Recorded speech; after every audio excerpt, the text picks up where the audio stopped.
সম্পাদক গোৱামুখ press club, সভাপতি সম্পাদক গোৱামুখ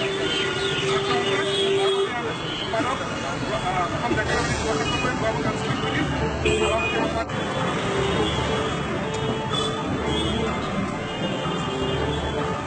গোৱামুখ প্ৰেছ ক্লাবে আজি অসমৰ প্ৰতিনিধি সংগঠনৰ সহযোগত নাগৰিকত্ব সংশোধনী বিধেয়ক 2016 বাতিলৰ বাবে আজি প্ৰতিবাদী কাৰ্যসূচী পালন কৰিছোঁ।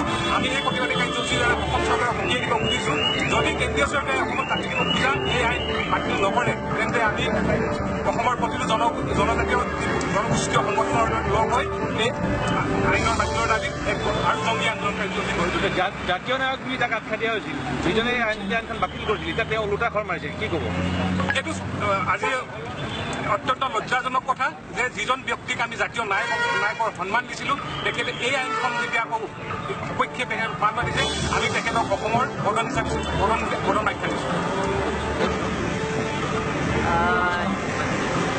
নাগৰিকত্ব সংশোধনী বিধেয়ক 2016 যি আইনখন অসমত বলপূৰ্ণভাৱে জাপি দিব বিচৰা হৈছে, তাৰ প্ৰতিবাদত সমগ্ৰ অসমৰ লগতে আজি গোৱামুখত প্ৰেছ ক্লাব আৰু গোৱামুখত বিভিন্ন জাতীয় দল সংগঠনৰ সহযোগত যি অৱস্থান কাৰ্যসূচী গ্ৰহণ কৰিছে, এই কাৰ্যসূচীত আমি ছাত্ৰ সন্থাইও আজি অংশগ্ৰহণ কৰিছোঁ।